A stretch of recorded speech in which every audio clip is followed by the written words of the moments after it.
Welcome back to Math 109 Plane Trigonometry. In this video, we're going to take a look at the product theorem for multiplying two complex numbers. So I'm going to take two complex numbers written in trigonometric form, and I'm going to use the long version.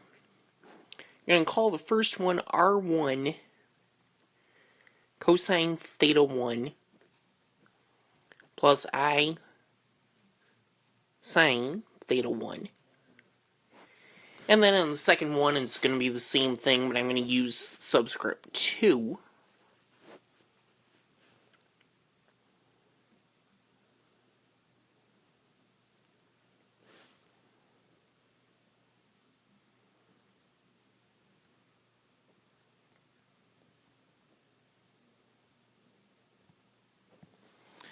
So now we can use the fact that the complex numbers form a field. So therefore we have the commutative law in there, and also the associative law. So we can rewrite this as R1, R2,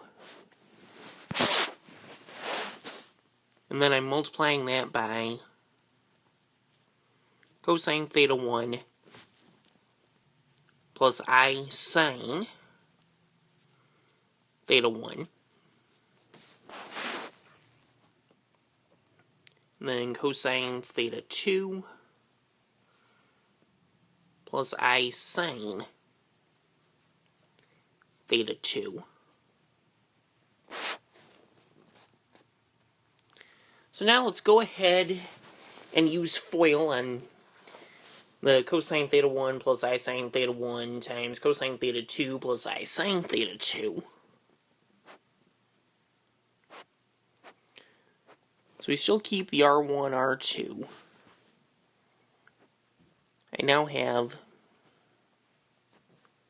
cosine theta 1, cosine theta 2 plus I sine theta 2 cosine theta 1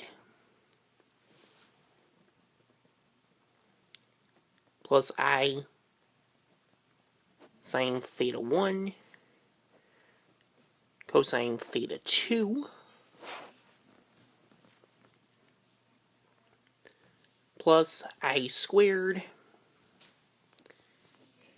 sine theta 1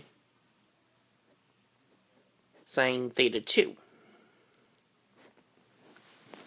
I'm now going to go ahead and rearrange what we have in parentheses and also put a few more parentheses in here to help us out. So we have R1, R2 multiplied by, so I'm rearranging here, also using the rule that I squared is equal to negative 1.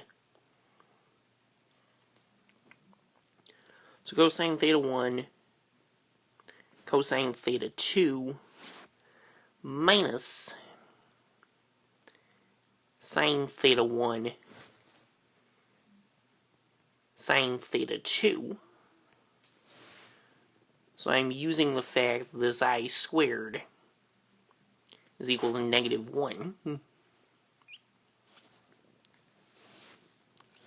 Then I want to add to this, I will factor out an I from what's remaining.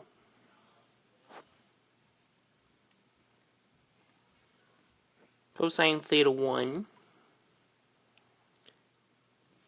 sine theta 2 plus sine theta 1 cosine theta 2.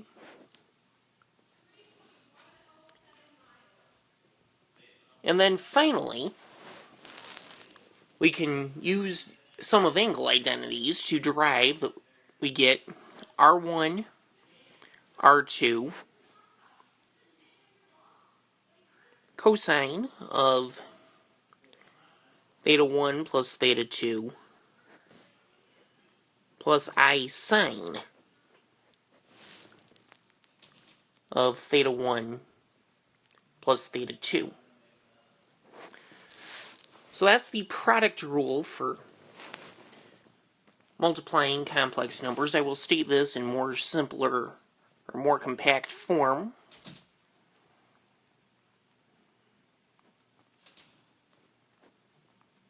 R1 CIS theta 1 times R2 CIS theta 2